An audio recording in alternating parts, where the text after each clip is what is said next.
Something is blocking the interior light inside 3i Atlas, and whatever it is, it should not exist.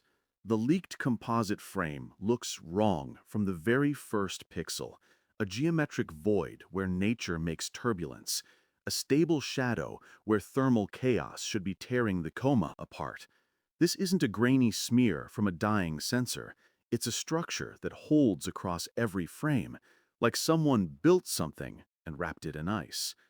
And if that isn't enough, Avi's probability model drops like a guillotine. The chance that its so-called gravitational brush with Jupiter was natural is 0.00005%. If you think that sounds orchestrated, you're not alone. Stay with me.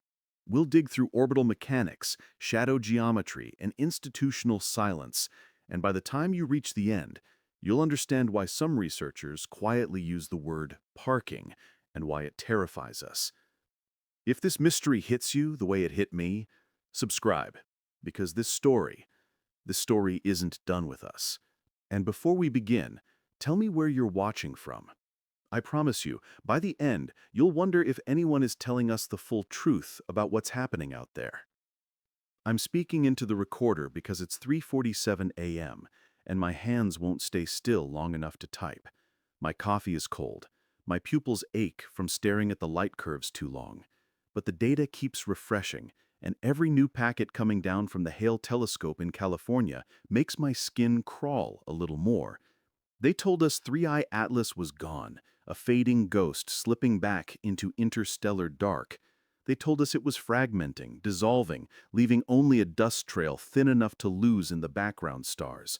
But tonight, that dust trail lit up like a flare, a narrowband spectral spike at 1420.4058 megahertz, the hydrogen line.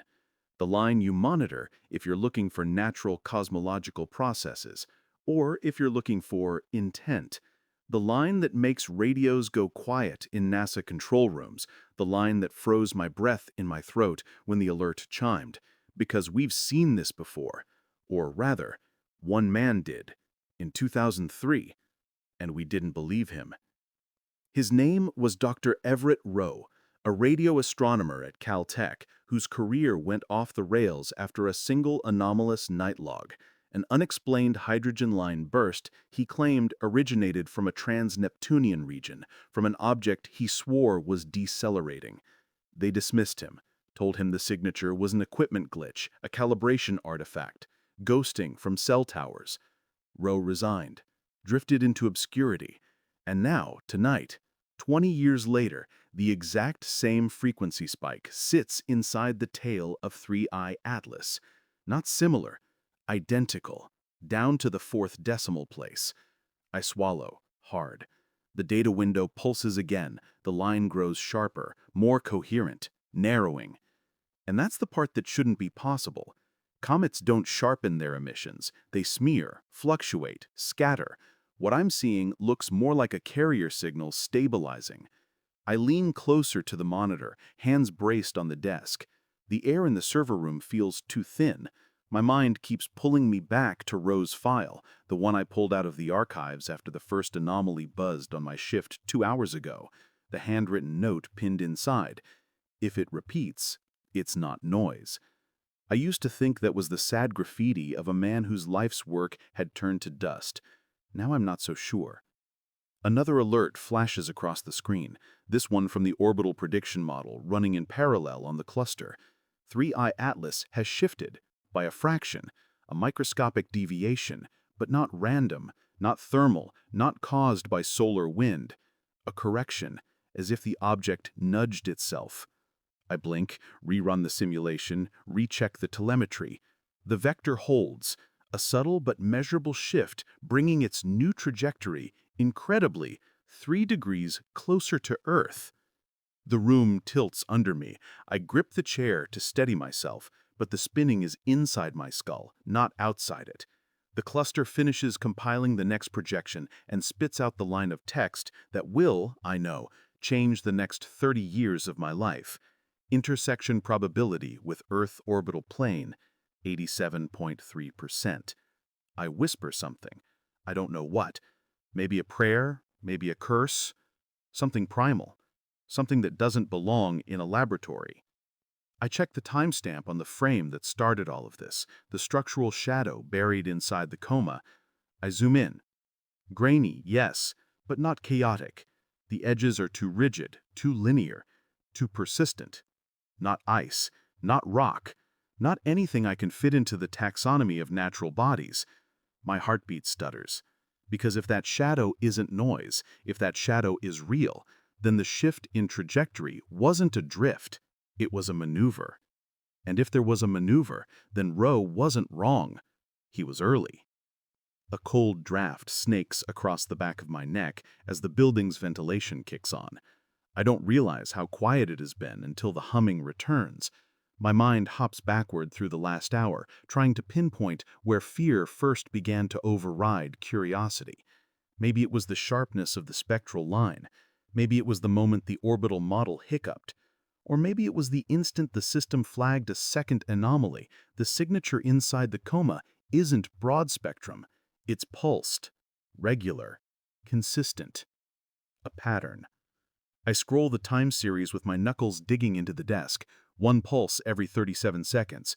Weak, buried in thermal noise, but deliberate. Regular. Intentional rhythms don't come from evaporating ice. They come from systems. From behavior. Something tightens in my chest. I remember a lecture from my graduate program, Dr. Haldane pacing in front of the projector, waving a chalk-dusty hand. If you ever detect regularity in a transient interstellar object, you're not studying astronomy anymore. You're studying contact dynamics. I laughed back then. All of us did. Now my mouth is dry. My pulse thuds against my throat. A new line of metadata blinks on the monitor. Origin time of the pulse sequence. My stomach folds in on itself. The sequence started 49 minutes before the gravitational shift, as if the pulses were a countdown or a wake-up. I hear the rain tapping against the windows outside the lab, though I don't remember when it started. A distant siren echoes somewhere in the city. The clock ticks louder than it should. I take a breath, force my fingers to stop trembling, and isolate the last 3 pulses. I run a Fourier transform.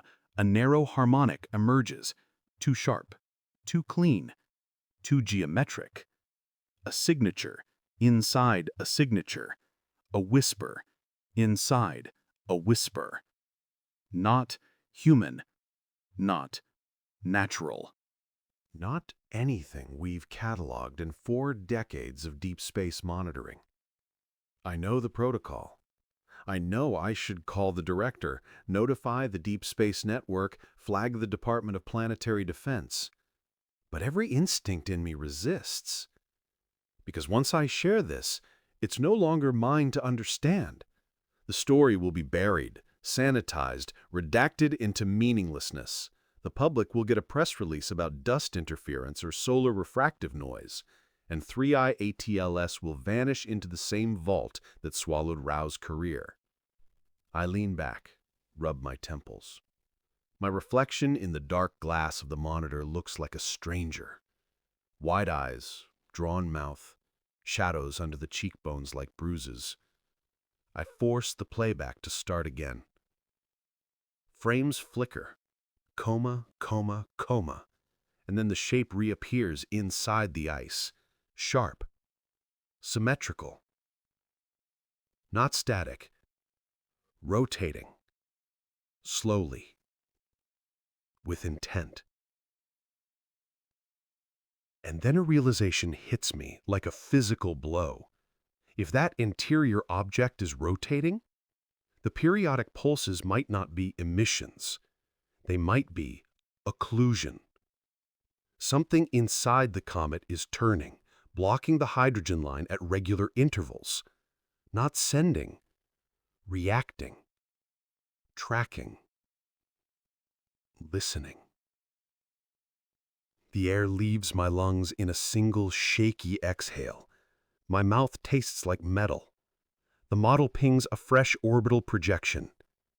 87.3%, becomes 88.1%, then 88.6%.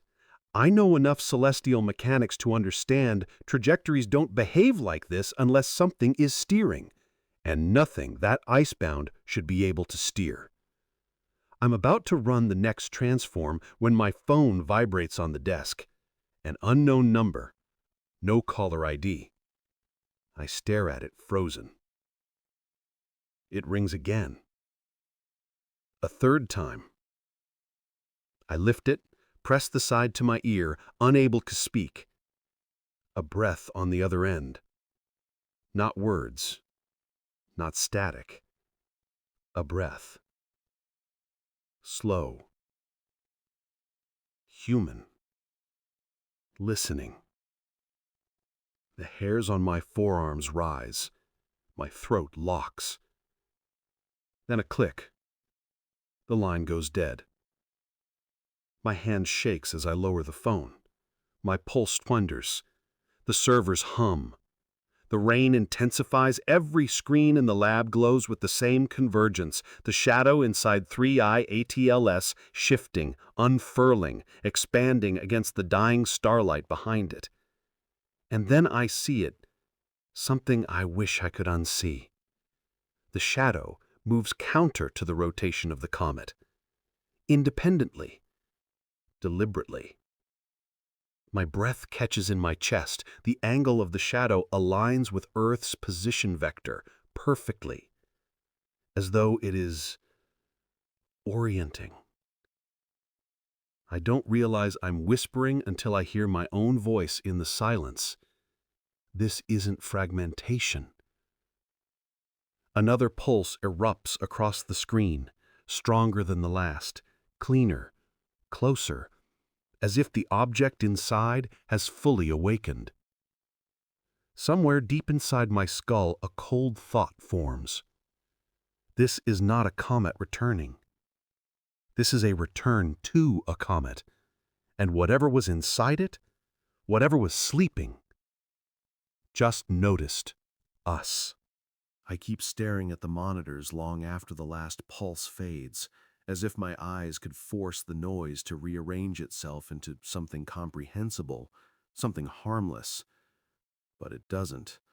If anything, the silence that follows feels heavier than the signal itself, like the room is holding its breath with me. The cursor blinks, the rain outside softens, and then my own heartbeat starts sounding too loud, too synced, too aware of every second passing. 49 minutes between first pulse and maneuver. 49 minutes between whatever woke up inside that ice shell and its first correction toward Earth. I try to process that without letting terror take the wheel.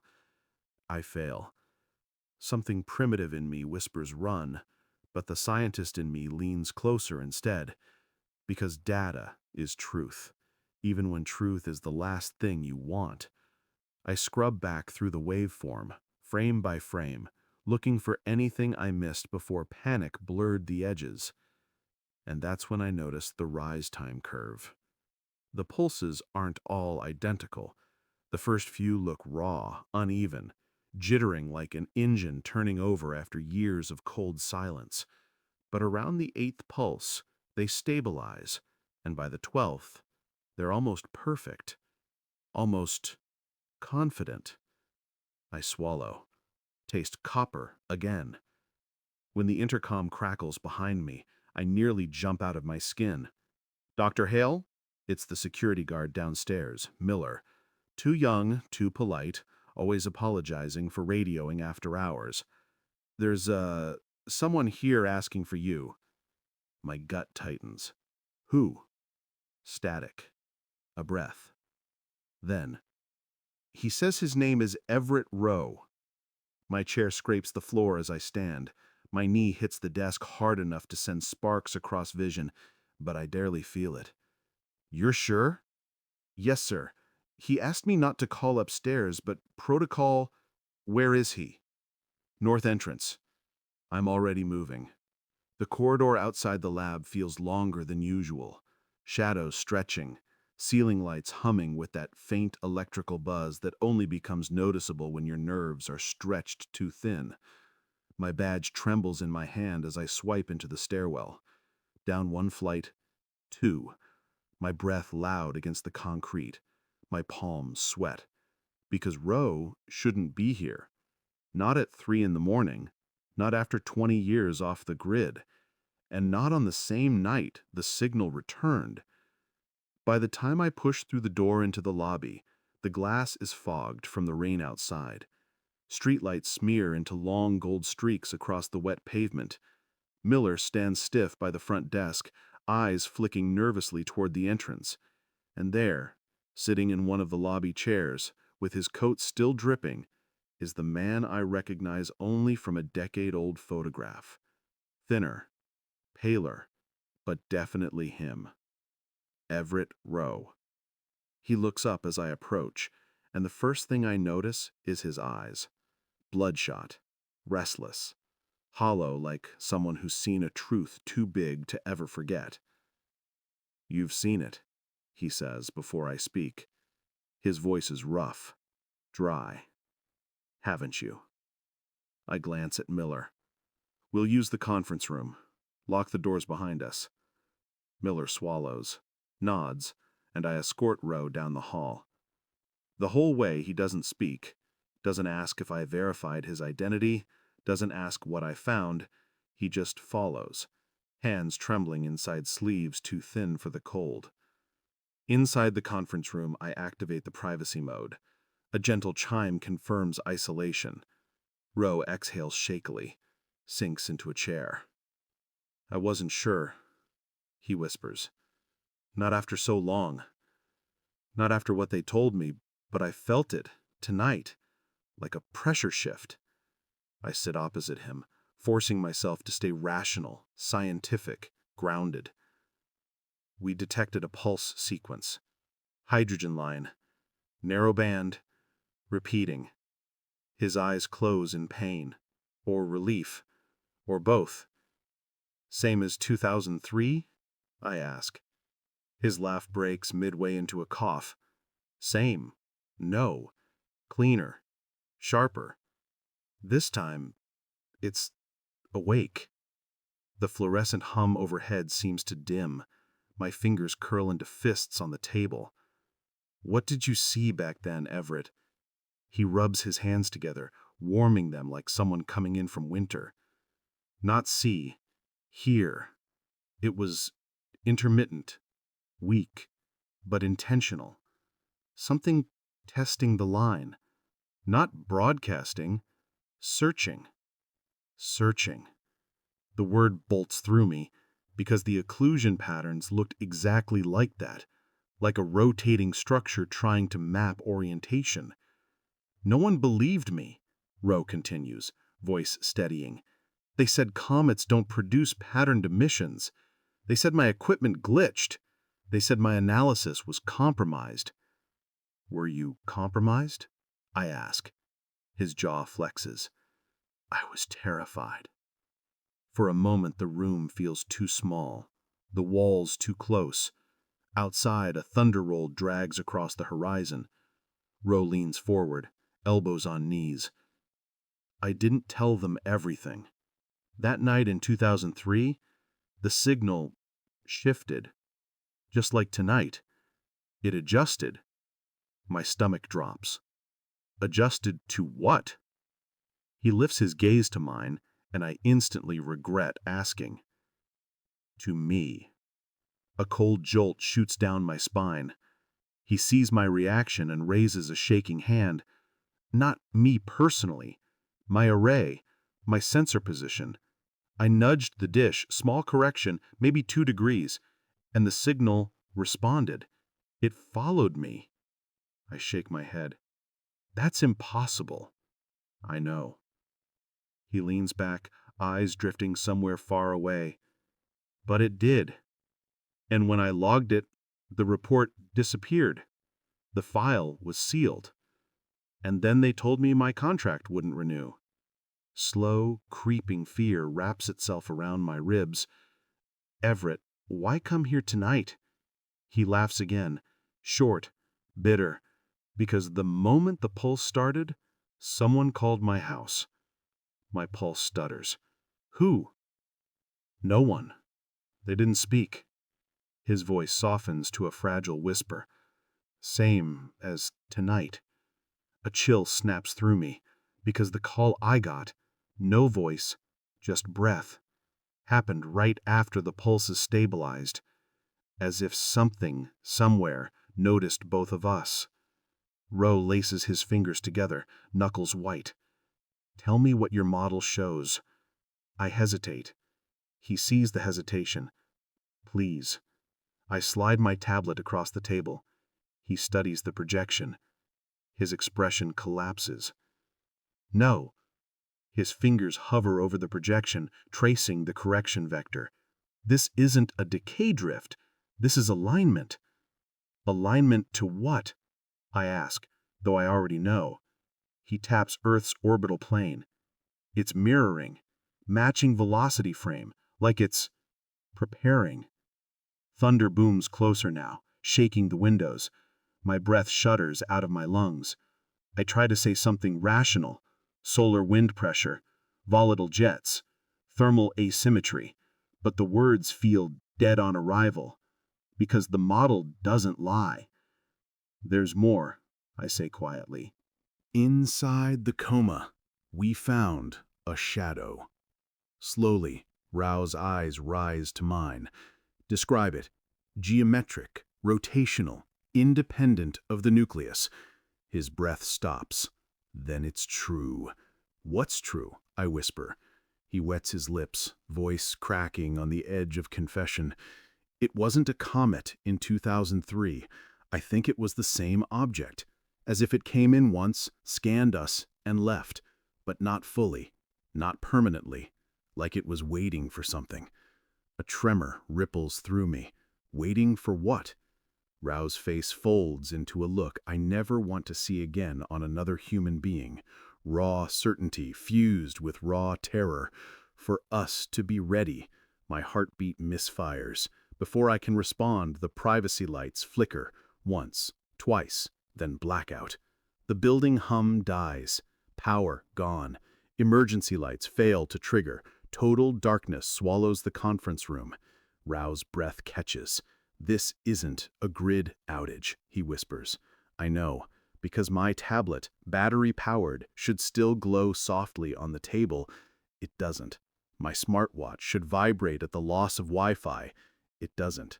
Every device in the room is dead, silenced, like something is damping EM around us. The air thickens. Pressure builds in my ears. A low hum, subsonic, felt more than heard, vibrates through the floor. Rao grips the armrests. It's here. My pulse slams against my ribs as the hum intensifies, surrounding us, rising like a tide. It can't be here, I whisper. It's still millions of miles. But the hum cuts me off, because something else threads through it. Faint, rhythmic, unmistakable. The hydrogen line pulse. Not transmitted from space, generated right here, inside the building. It resonates through the walls, through the table, through my bones. And then, the emergency lights snap on with a violent crack, flooding the room in sterile white. The hum dies instantly. The pressure evaporates. My ears pop. The power grid surges back to life in a cascading bloom, servers rebooting, systems chiming, HVAC roaring awake. My tablet screen lights up on the table, but the trajectory model isn't what I left. A new alert pulses crimson at the top. Closest approach recalculated, 001732, until plane intersection. My throat closes. That's impossible, I whisper. It wasn't that close. Rao stares at the screen, jaw slack, breath trembling. It jumped, he says. It jumped positions. Objects that size don't jump. Then it isn't an object. His voice is barely audible. It's arriving. The timer ticks down. 17 minutes. 16. The hum doesn't return, but something far worse does. A sharp, decisive ping from the spectrometer system upstairs, the one I left running. The alert message unfurls across my tablet. New source detected. Origin, low Earth orbit. My vision tunnels.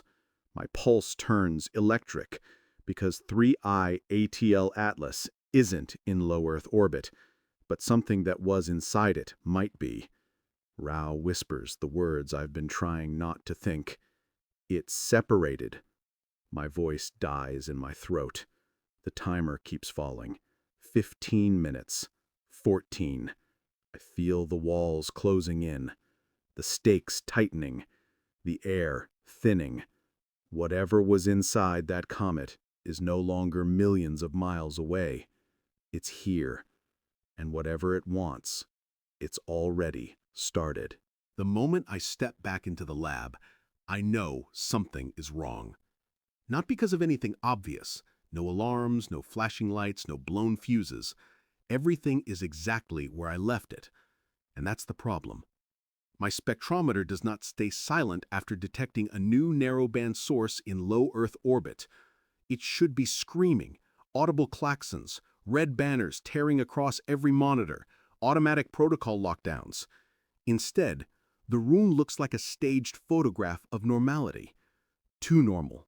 Frozen. As if someone hit pause on reality and forgot to tell me. I don't breathe. I don't blink. I just listen. And in that silence, I hear something faint, almost imperceptible. A soft ticking, like static pressed into a heartbeat pattern, coming from the primary console. I move toward it slowly. Too slowly. Roe stays by the door, one hand gripping the frame like he's bracing himself against an earthquake only he feels. "What do you see?" he whispers. "Nothing I should," I whisper back. I tap the console. The display flickers, then brightens. Then the entire screen turns white, pure, harsh, retina-piercing white, before resolving into the spectrometer's raw capture buffer. A single line appears. One pulse. Then another. Then another. But these aren't coming from deep space anymore. The timestamps make that impossible. They're separated by microsecond intervals, tight, controlled, precise. A terrestrial scale source, orbital proximity. And then my stomach folds in on itself because I notice the frequency drift. It's not drifting outward like distant astrophysical sources do.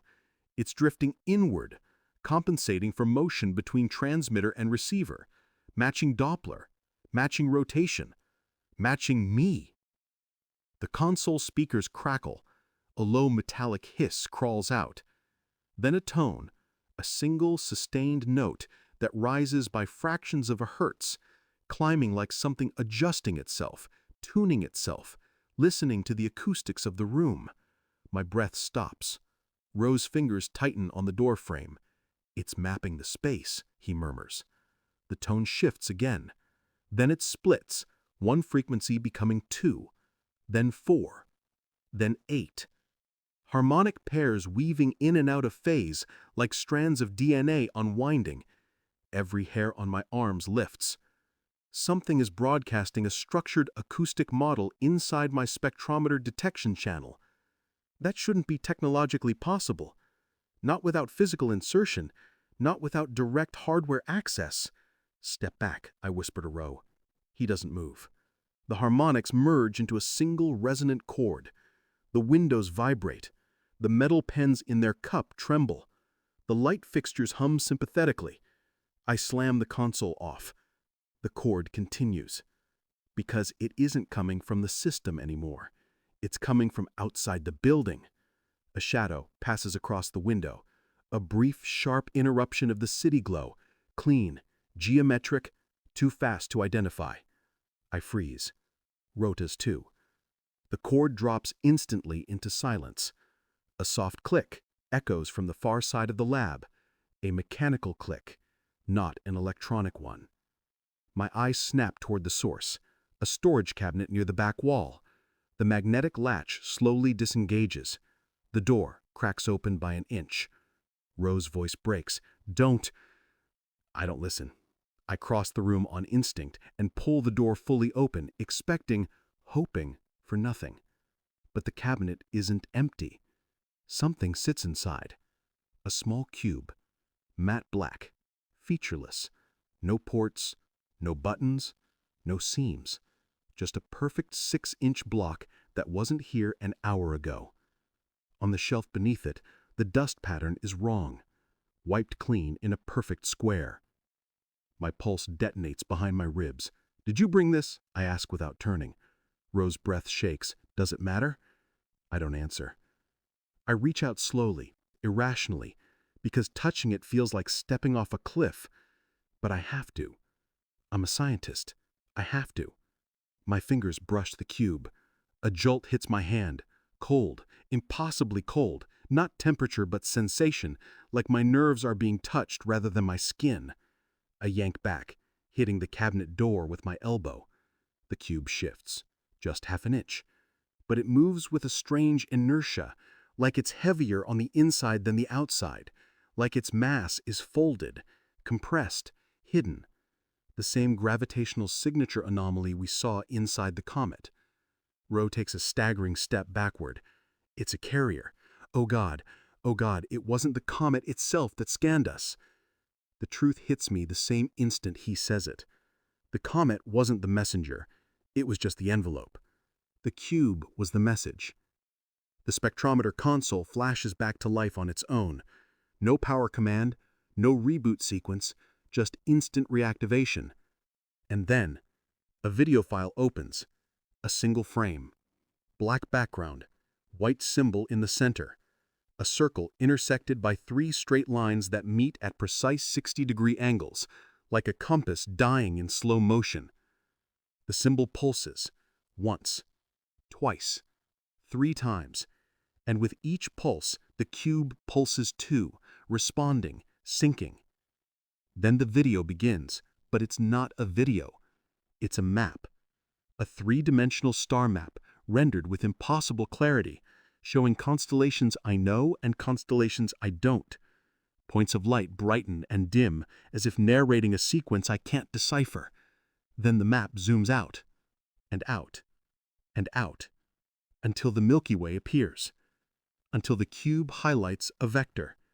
Thin, clean, glowing white, stretching across the galactic arm like a needle threading fabric. It points not toward us, not past us, but to a point just outside our solar system. A place where nothing should be. A place where no signals originate. A place where no natural object exists.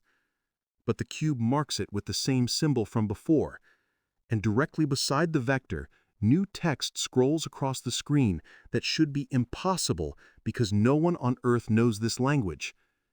Yet somehow, impossibly, I understand the meaning. Not because the symbols resemble anything human, but because something in the cube pushes the meaning through me, a translation pressed directly into my mind like a memory I never formed. It reads, "We are returning." My stomach collapses inward, because the tense means they will return. It means they have returned. The cube flashes once more, then the star map shifts again, this time zooming inward, past Jupiter, past Mars, toward Earth. The final frame hangs like a blade in my chest, a point of light in low orbit, directly above the eastern seaboard, directly above us. The spectrometer confirms it with a fresh alert. Orbital source fixed, range 312 kilometers descending. Rose whispers a sentence so soft that it almost dissolves in the hum of the monitors. It's not coming to us. It's coming for the cube. As if on cue, the cube emits a deep, resonant thrum. A gravitational shiver runs through the cabinet shelf. Tiny screws dance on the steel floor. Not from vibration, gravity. Localized, focused, controlled. My heart stops. The cube is calling something, and something is answering. The building groans as if a massive pressure front passes overhead. Car alarms outside begin screaming. The lights flicker. Phones die. The electromagnetic noise spikes into a shrill, rising wail. Roe clutches the doorframe, knuckles white. "We have to leave now," he gasps. "Now, Hale. Now." I look at the cube. It thrums again, lower, deeper, as if acknowledging the thing descending toward us. But I can't move, because I'm staring at the spectrometer. At the final line of data, it prints before the whole system burns out. Orbital object signature, match, 3I Atlas, internal structure. The part inside the comet survived re-entry. It's here, and it's seconds away. The windows brighten with a white flash from the sky. Silent. Surgical. Wrong. Rose screams, "Move!" But the ceiling erupts before either of us reaches the door. The lab fills with blinding light, and the thing that was once inside 3I Atlas arrives. The ceiling doesn't explode the way metal should. It doesn't tear or shatter or collapse under weight. It unthreads. Fibers of steel pulling apart like strands of light, peeling back in perfect spirals as if the entire structure were just a hologram waiting to be dismissed. I throw my arms over my head, but there's no debris, no dust, no shockwave. Just a widening circle of absolute white lowering into the room like an eclipse inverted. The cube pulses harder, sinking with whatever descends towards us, and the hum becomes a low physical pressure that bends my knees. Roe is shouting something, but the words blur into the roar building inside my skull. The white aperture contracts, shifts, then resolves into a shape. Smooth, metallic, seamless, a surface so perfect it reflects nothing. No texture, no shadow. Just a floating mass the size of a small vehicle hovering where the ceiling used to be. The temperature drops. My breath spills out in fog. The object doesn't move, but I feel its attention the way a forest feels the presence of a predator. Not seen, not heard, but known. The cube trembles violently, sliding across the shelf. Roe lunges and grabs my arm. "We have to go! Hale, move!" But the door behind us seals shut with a sound like a held breath collapsing. The lights blink out. Only the white aperture above and the faint glow of the cube remain. Then the object lowers. Not descending, phasing. One moment it's above, the next it's in the center of the room, occupying space it didn't travel through. My vision doubles, splits, realigns. Quantum displacement. Controlled. Intentional. My legs give out. I hit the floor, palms slapping cold tile. The hum intensifies until my teeth ache. Roe collapses beside me, hands over his ears. The object turns, not physically but perceptually, as if rotating perspectives rather than matter. The white surface ripples. Lines emerge, geometric grooves, symbols like the ones on the cube but more complex. Like the cube's language had been a child's alphabet, and this was the full grammar. The grooves pulse. Once. Twice. The same rhythm as the pulses we detected from the comet. A communication handshake. Or an identification protocol. The cube responds. Pulsing in the same sequence. The patterns sync, overlap, merge. And then the surface of the large object opens. Not a hatch, not a door, a phase inversion. A sheet of space peeling back to reveal a hollow interior that isn't hollow at all. Inside is nothing. Not darkness, not space, a void. True absence. My brain rejects it instantly, filling the space with static because it cannot process the idea of an interior without dimension. My vision warps. It feels like the room is tilting. The void pulls at the cube like gravity. The cube lifts off the shelf, floats toward the opening. I hear myself whisper, "No," even though I don't know why. Maybe because once it goes in, we lose any chance of understanding what it was? Maybe because something in that void feels hungry? Maybe because a part of me knows the cube wasn't meant to return, it was meant to choose. Ro claws at the floor, dragging himself forward. "Stop it! Stop it! Don't let it take it!" The object emits a sharp pulse. Ro's body snaps rigid. His mouth opens in a silent scream. His eyes roll back. He collapses, convulsing weakly. I crawl to him, dragging myself across the vibrating tiles, but a second pulse hits me mid-reach. My limbs lock. Pain knifes up my spine. For a moment, I can't breathe, can't move. I feel my consciousness flicker, not fading, but splitting. A sensation like someone flipping through my mind frame by frame, scanning memories, isolating patterns, comparing them to something older, larger, colder. The pulse releases. I collapse over Ro, gasping. The cube is feet from the void now. Its surface is glowing from within, veins of cobalt light tracing across its edges as if it's waking up fully for the first time. I force myself upright. My muscles shake violently, but I push through.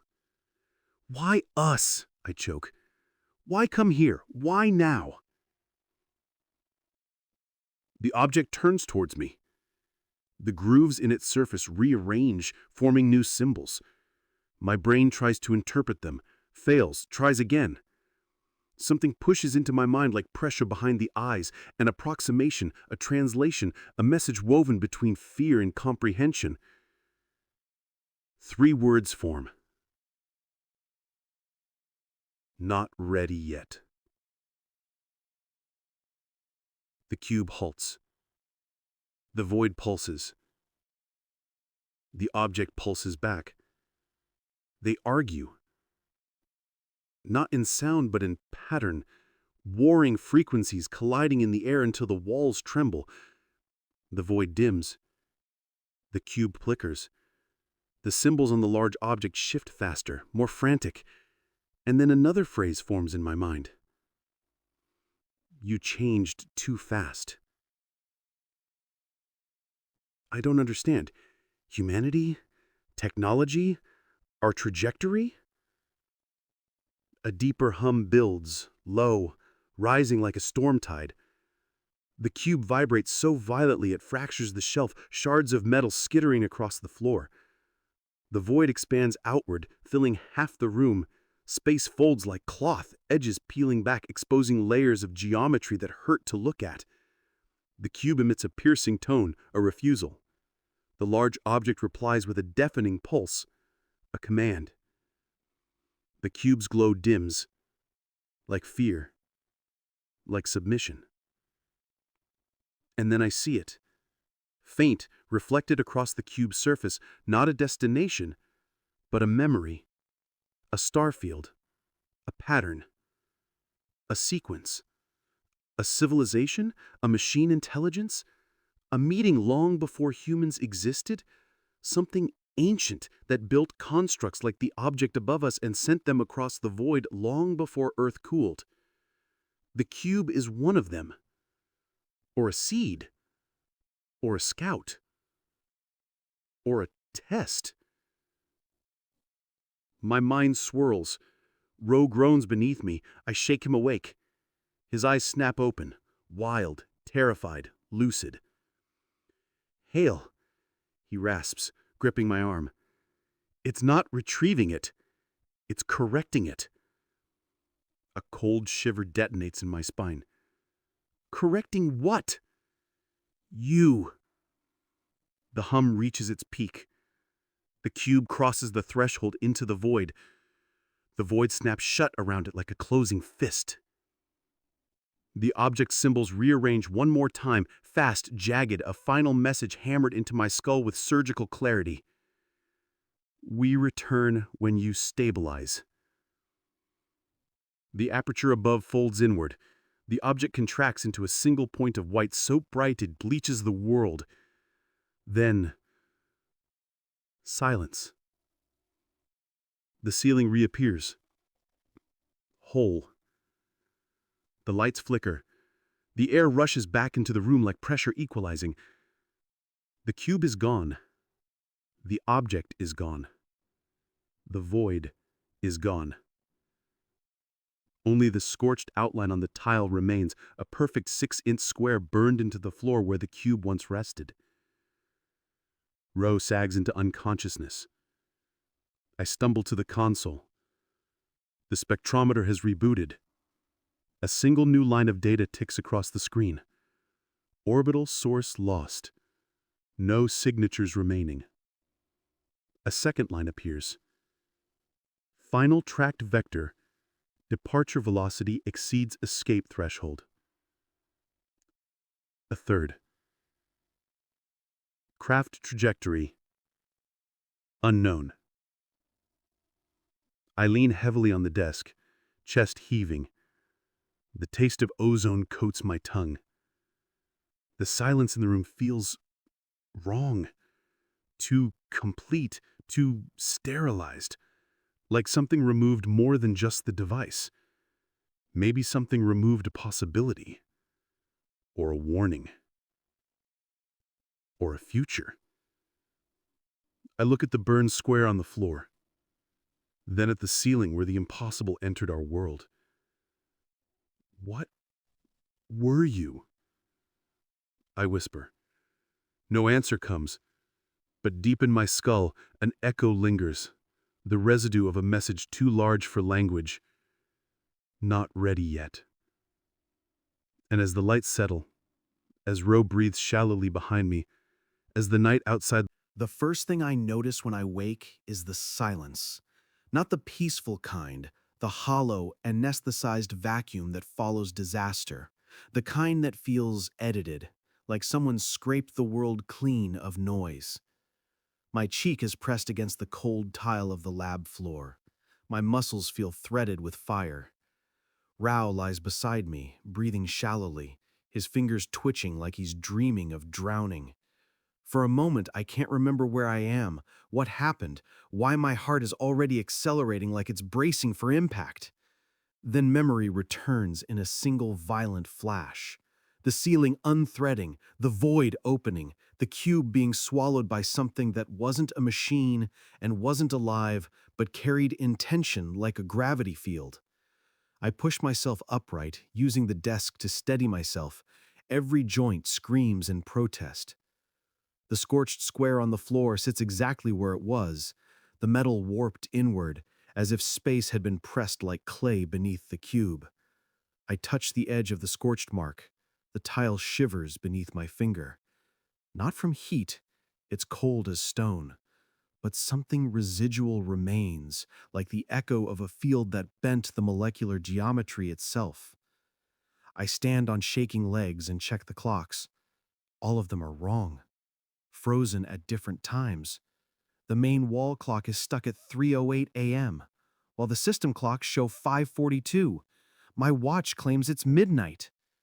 We lost time, or time lost us. I tap Rao's cheek until his eyes flutter open, wide and unfocused. When he recognizes me, panic floods his features. "Where is it?" he croaks. I shake my head. Gone. His face crumples with relief and devastation tangled together. "Good," he whispers. "Bad." He sits up with difficulty, clutching his ribcage. "We need to call the network. We need to inform—" He stops because he sees what I see through the lab window. The city is dark. From our vantage, the skyline of D.C. should be a constellation of office towers, federal complexes, and bridge lights stretching along the Potomac. Instead, a blackout swallows everything. No lights, no traffic, no glow, just a dead metropolis under a bruised sky. My mouth goes dry. Did they cause this? Rao shakes his head slowly, eyes narrowing. No, this isn't damage, this is shielding. He staggers to a monitor and pulls up the RF sweep. Nothing. Not static. Absence. Someone has wrapped the region in a spectral cocoon, isolating it from outside observation. They don't want anyone else to see what happened. Rao mutters. They're controlling the information field. Fear grips my throat. If they can silence an entire region's electromagnetic footprint, what else can they edit? I pull up the orbital scan, but the telescope array is offline. The satellite feed, too. Ground radar show an error message I've never seen before. Skylock status. Active. All outbound transmissions are blocked.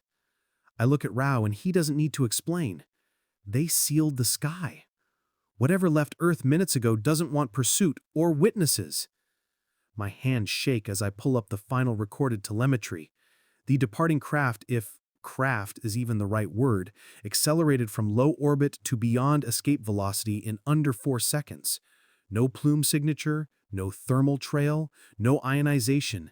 It simply disappeared from existence as we measure it. And it took the cube with it. The thought claws at me. The cube wasn't ours. It was something left behind, like a diagnostic device, or a seed, or an embryo. And when it woke up, something judged it defective, or premature, or dangerous. I replay the message burned into my head. Not ready yet. You changed too fast.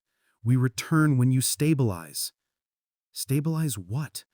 Civilization? Technology? Psychology? Biology?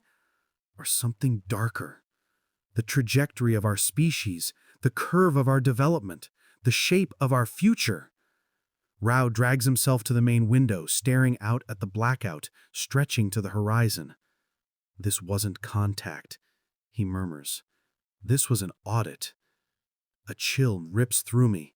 An audit for what? Survivability, predictability, compatibility. He presses a trembling hand to the glass.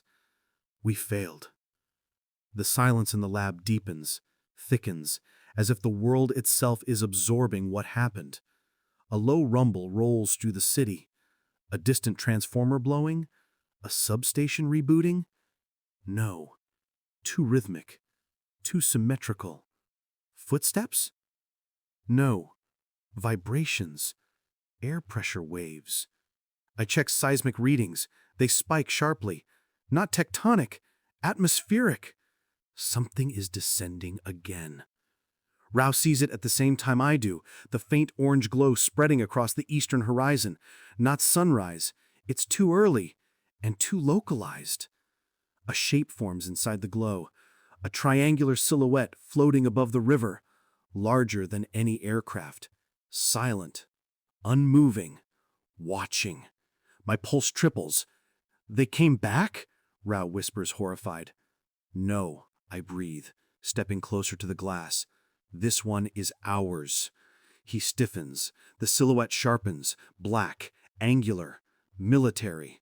A classified airframe I've only seen in buried project proposals, the kind that doesn't officially exist. And behind it, dozens more.